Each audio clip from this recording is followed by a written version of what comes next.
Welcome back to Full Circle. I'm your host, Hilary Doyle. This week we are talking about cybersecurity. It is one of the fastest growing threats to business. Last year alone, Canadian companies spent $11 billion on prevention and detection, and still 44% of them experienced a breach. So the question for leaders is no longer, are we cyber secure? It's where are we exposed and how do we limit the impact of what is now feeling inevitable?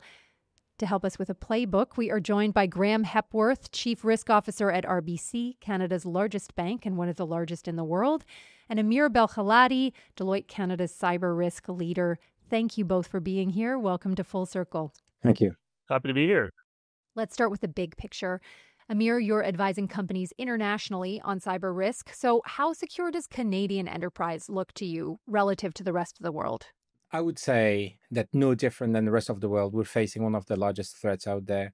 The World Economic Forum report said that cybersecurity is one of the top threats that we're facing, the top three existential threats, both currently and over the medium term.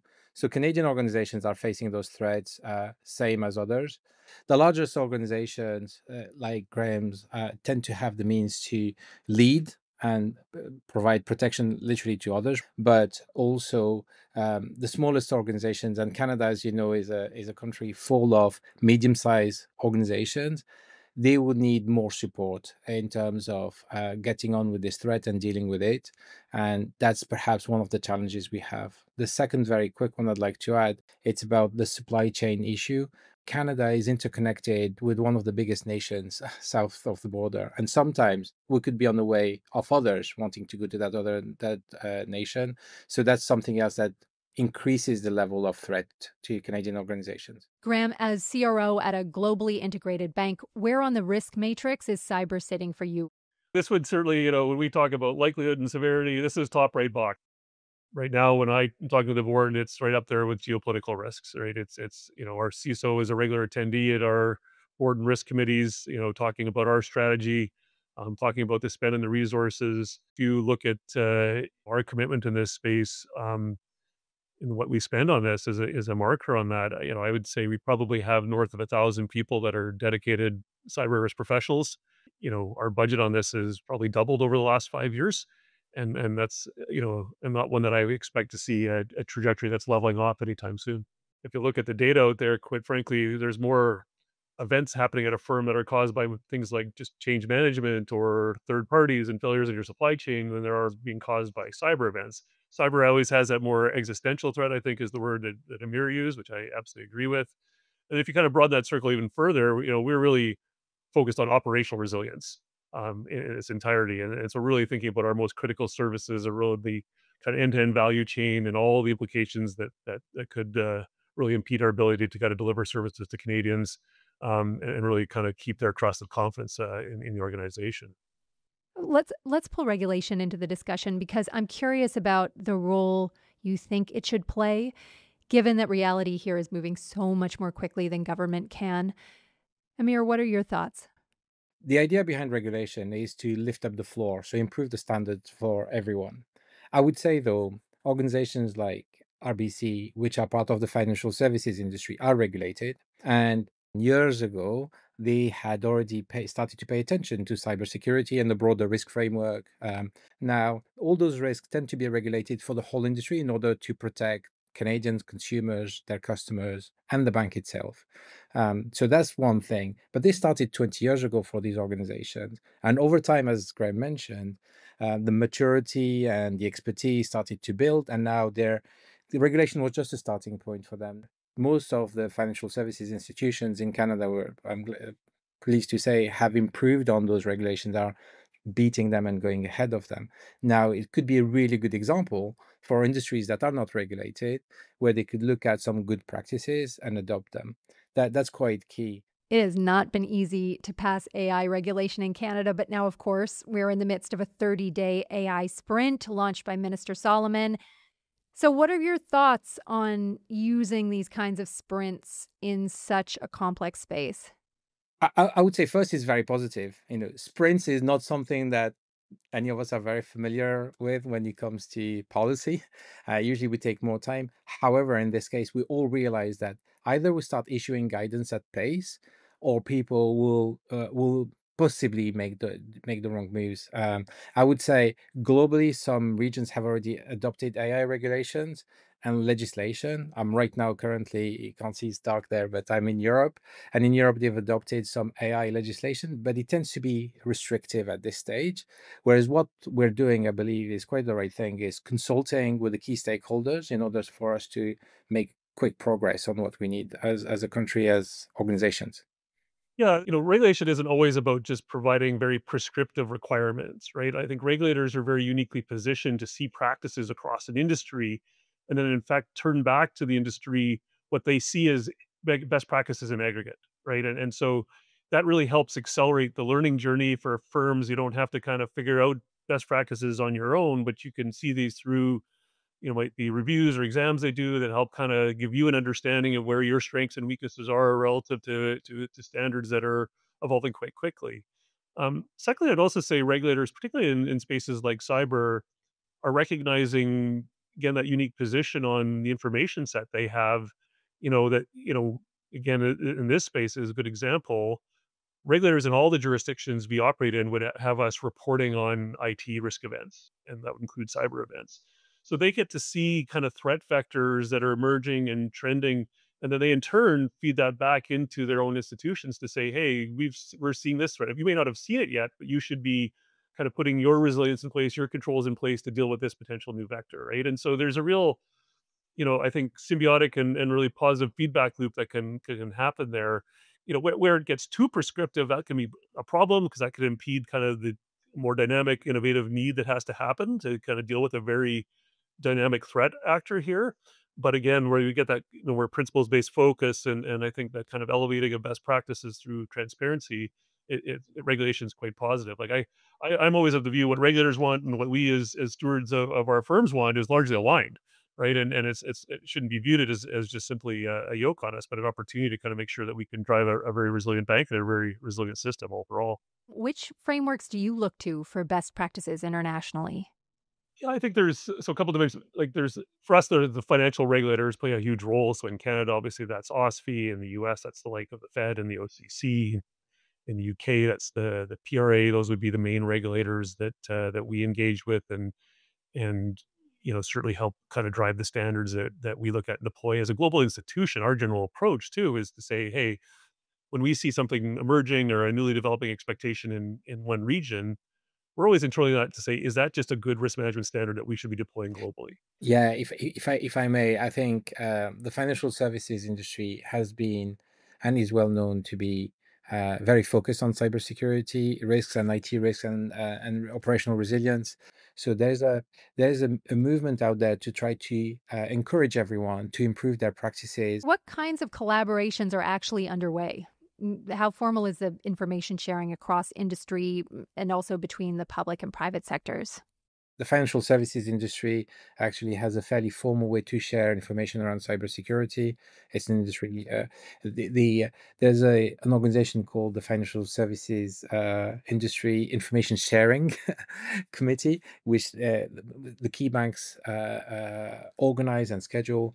Other FSI financial services institutions contribute to that forum, and the information is being shared.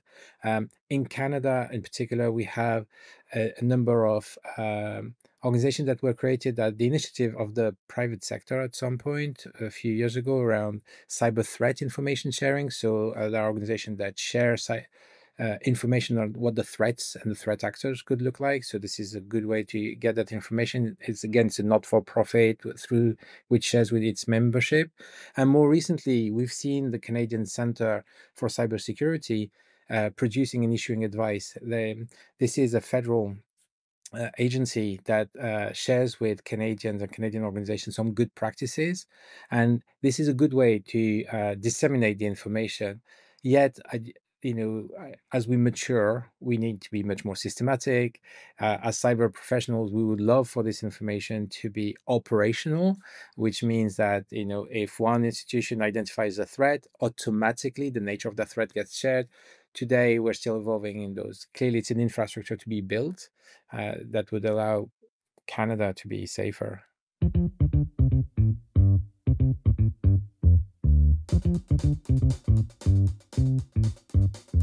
It does sound like the system is still heavily favoring the big players who are the real drivers in the ecosystem. How should smaller organizations exist in or just move through this threat environment? I would say that there is information out there, as I mentioned, with that's produced by the government, by some not-for-profits. There's a not-for-profit we are a member of. It's called CyberEco. It's a cyber ecosystem that produces guidelines for small organizations. Now the issue is you need resources, time, and skill to understand. Even these guidances and how what you have to do about them. My suggestion is that to be part of a larger group, and if you hide in a larger group, it's safer. So try to apply those practices, but be part of a larger group. If you're a small retailer, part of the retail community, you join the retail group.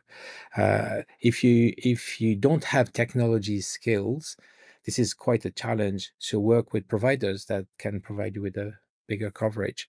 I think it's one of the statement that was made by one of my bosses a while ago that led one of the largest financial institutions on earth, that said it's an existential risk for us, and we're one of the largest bank on the planet. So if it is existential for them, surely it's existential for a smaller organization that does not have the means to protect itself. So work with others that can offer some level of protection, I would suggest.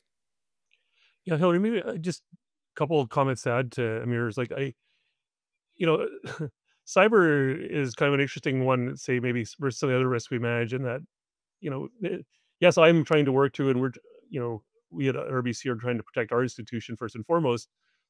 But a failure at another institution is not helpful to the confidence in the system as a whole, right? And that is why, as Mira said, there's all these forums to collaborate. We want the safety and security of the system as a whole to continue to exist and operate the way it has, not just one institution within that. And our CISO, she often talks about the cyber poverty line. This has been this exponential cost that's growing, and that's going to make it ever more challenging for smaller firms, as you're highlighting out there. But that does point back to kind of two things. One, kind of the increasing role government's going to have to play here to help defend the system.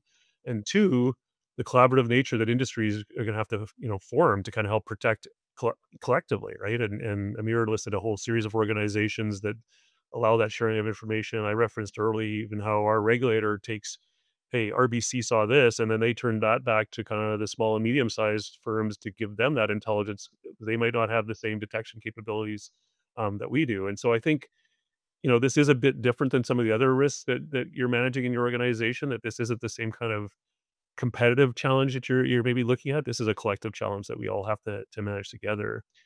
The other thing I would say we haven't really talked about at all is just the cultural side of it. Like, there's some real basic things here that aren't in the high cost category, right? And then, when we look at 90% of incidents that we see in kind of the IT space start with human error, right? And so, so a lot of this is about just basic training in your firms. I mean, I'm sure most firms run phishing campaigns to make sure their employees understand, how the bad guys try and get at information within it. And then likewise, we do a ton of training at RBC with our clients, right? Like, because they might perceive that their account has been breached, but actually, in fact, they have been breached, right? And so, how do we uplift their knowledge and understanding of the threats and the threat vectors, and how that? So, so our cyber teams do a ton of training, not just internally but externally as well, right? And so I think that's all part of this fabric of collaboration that's trying to happen out there to lift the collective knowledge, because it isn't just about protecting one institution at the end of the day. Jeff Hinton says that Canadian banks are about as safe as you can get, but he doesn't believe that any bank is safe now in the wake of AI. And so his approach is he's just spreading his money out across different banks. And I'm curious, Graeme, from your perspective, is there a more formal role that customers should expect to play in the security strategy of any organization that's going to be holding on to their personal data? Yeah, I mean, I guess I'd maybe reverse that, because how we think about the risks and threats, and what we talk about here about cyber within that broader landscape of IT risk, but connected to cyber, third-party risk is one of the biggest risks we worry about because it is exactly kind of what you're getting at. Like, I can see and know directly what we're doing in our defenses and our control system. But at the end of the day, any organization is dependent on a supply chain of service providers that you can't avoid. I can't not to be dependent on telcos. I can't not be dependent on financial market infrastructure that supports our activities. I can't not be dependent on Microsoft for the operating system we're using here today. Um, and so any one of those can create problems for me and the services I provide to our clients. And so that's more challenging for us and one of the biggest kind of, vectors that we worry about. And so we do spend ever more time with those third party relationships, trying to better understand where their practices are, what our expectations of them are, um, but not just with them, and then making sure that we don't have the confidence we need, that we have the right redundancies against that, if you will, right? And so if one goes down, we're prepared to go with the other. No, I don't think every Canadian needs to run out and worry about having kind of that level of redundancy, but I think firms need to be thinking about that if they want to say that they're truly resilient, right? To your point, Graeme, 1 in 3 data breaches came from third-party vendors in 2024. So, Amir, for businesses that don't have the capital for a multi-layered redundancy plan, how should they look to manage this vulnerability? So here, if I may add, supply chain risk has been identified and has been dealt with. Again, I think in the financial services industry, there is actually a regulation that gives guidance as to what's to be done. Yet this type of risk is pervasive across the country. We are all operating in an interconnected way, and we are trusting the third parties. And to Graeme's point, we're not going to start doing each other's business. Therefore, we have to learn to operate in a safer way.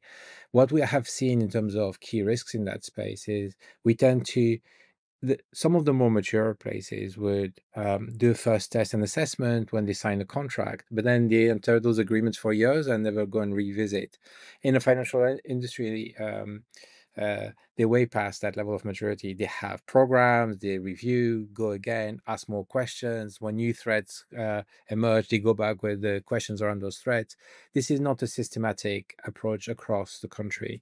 So again, if all those organizations start to get better at managing their risk, then we will get better. Some of the biggest, not only the proportion of failures you talked about and attacks were high, 30 to 40% over the last few years because of supply chain, but some of the biggest failures we've seen over the last 2 years were due to supply chain attacks or issues. And that's because we thought, it would be safe. We rely on this. Like when you lose power, you rely on that power. So it's the same in cybersecurity. When you rely on someone to do something, you need to understand what's the level of risk. And then if you're mature about this, you can have resilience plans, you can have redundancy, and you understand how much you can trust the third party you're operating with.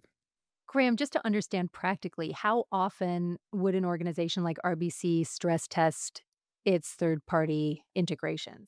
You see, so there's a few different things we do there. So, we talked about understanding our most critical service. So at our organization, RBC, we would literally have hundreds, if not thousands, of products and services. And we boil that down to a couple dozen that we think are the most critical at RBC, right? And those ones we kind of wrap in a kind of the platinum standard of controls and stress testing, as you would call it.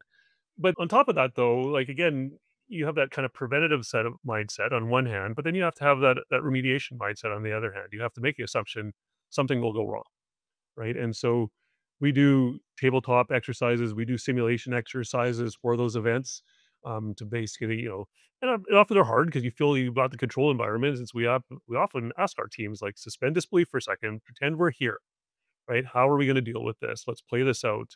We do those in different forms. We've done events where they're kind of surprise events. We drop on teams or on live exercises in that sense, and I would say more common we treat them as kind of laid out tabletops because there's much about teaching and training people and exercising those muscles that don't get exercised very often. And so that's a big part of this as well. In that training is sometimes they're specific to a certain vendor, sometimes that's just used to kind of help deal with a general situation of a supplier failure, if you will. But then likewise, we have events out there that we learn from all the time.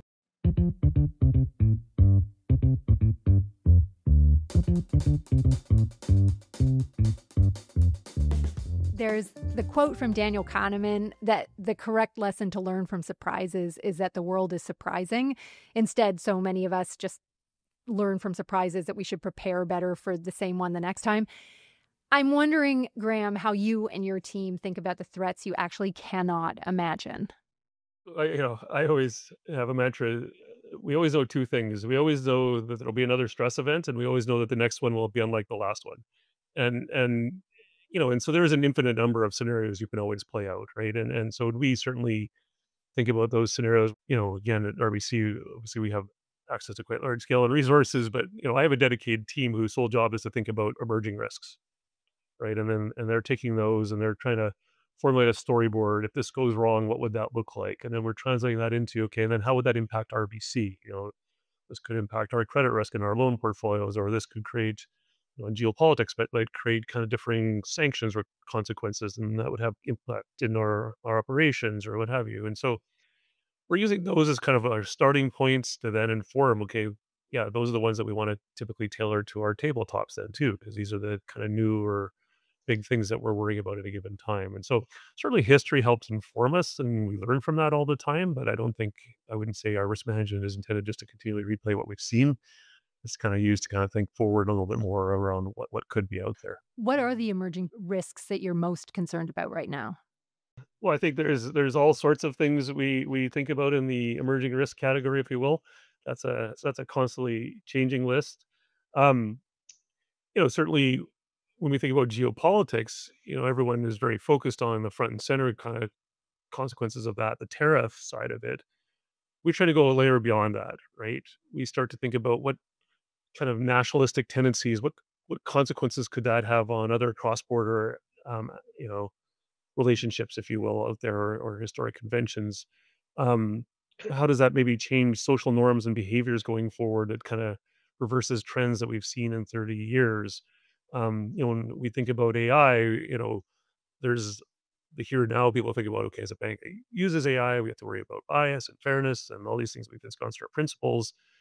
We know about bad actors and how they're using AI, but then again, we think about how could this change social norms and constructs, and what would that mean, and how that translates back to RBC.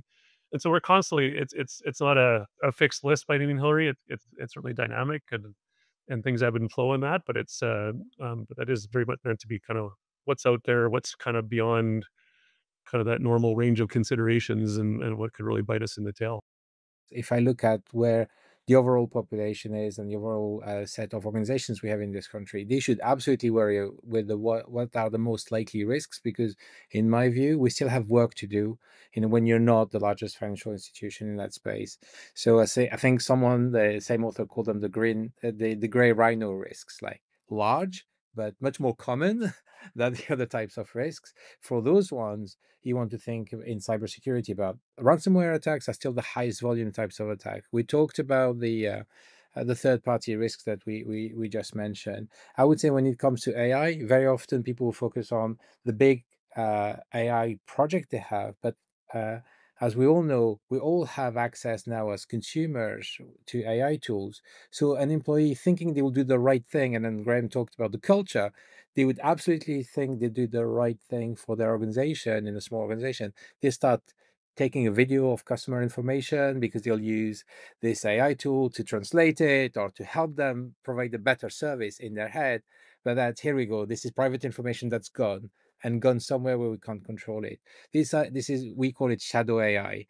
This type of risk. So for an organization to know about shadow AI, it's important. These are very common risks and highly likely to result into information being lost, and that's what we worry about, because these are the most common issues. So if people start tackle the top 10 most common issues, that will have a big impact. Then they can go to the next set, which are the less frequent, because it's good muscles we're building to protect ourselves against those risks.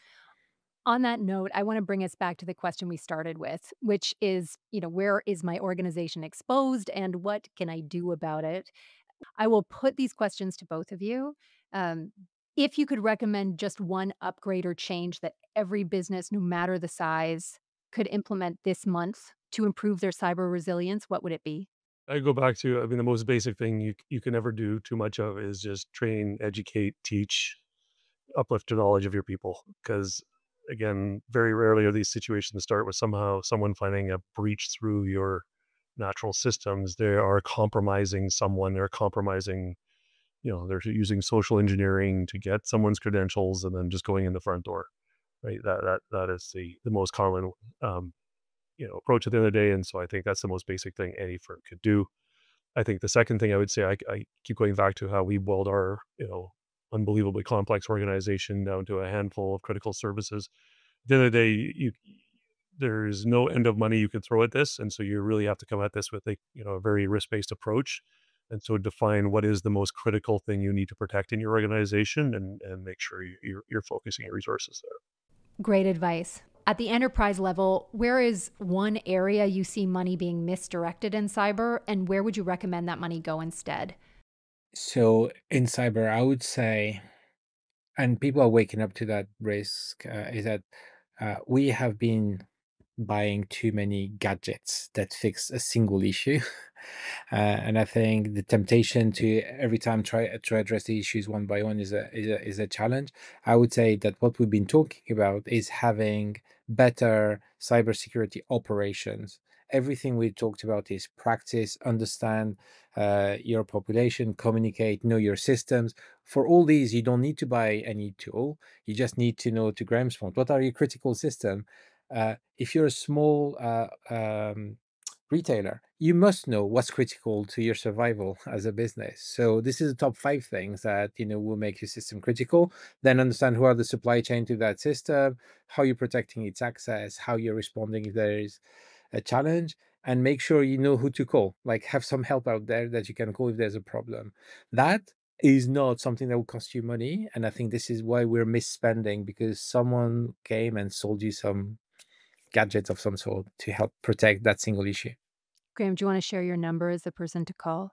Just No, I was going to say that, Hilary. I would just say be careful about becoming too tunnel vision, too narrow on focusing on cyber by itself, right? Like I go back to think about your IT risk program more holistically, because quite frankly, the fabric of controls, the intersection there is extremely high, right? And so whether it's good patching or backup processes, that's going to support me because someone just made an error in your normal practices, or because it's a cyber attack that's hitting my organization, right? I whether my third party supplier goes down because of a cyber attack on their organization or because they just screwed up, I'm kind of agnostic to that in many respects.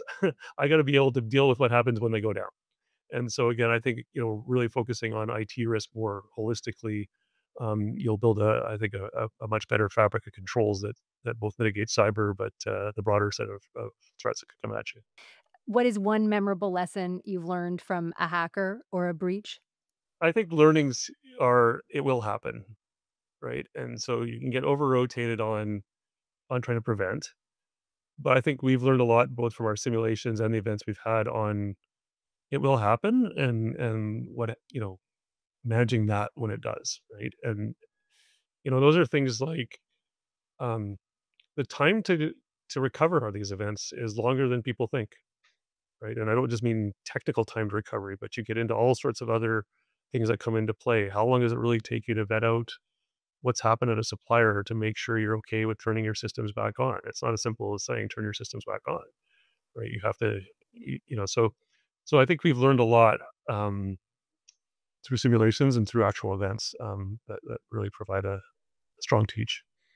Yeah, I'd say I would agree with Graham. The responding to issues is the biggest muscle that you could invest in right now, because it doesn't have to be the most complex thing that will happen to you, but being able to understand it and respond to it and sustain this attack is what you the biggest learning. It will happen. Graeme Hepworth, Amir Belkhelladi, thank you both so much for being here. Thank you for having us. Thank you. So that's a wrap on cybersecurity in Canada. Here are the 5 takeaways. 1, cyber is a part of your broader IT risk, which means that a good defense system is an integrated one that is still going to cover basics like updating your software and using multi-factor authentication. 2, know your critical systems. Security will eat every dollar you throw at it, so identify what actually matters to your business and spend your money there. 3, Your vendor responsibility starts at integration. It doesn't end there. So assess your supply chain. Stay engaged and active with those third-party relationships. 4, the cyber poverty line is real. Small organizations cannot expect to match big bank budgets. So build your defense through community. Share intelligence. Join industry groups. There is safety in the herd. Which brings us to 5, the gray rhinos. Those are the huge predictable risks that are charging at you while you're scanning the horizon for black swans. Rhinos are things like ransomware, vendor vulnerabilities. They're also employees clicking on phishing links or using shadow AI. So look for the rhinos in your organization and tame them. And here's a bonus takeaway. Most breaches still start with human error. Training is cheap. It's the alternative that's expensive, so your culture here is critical.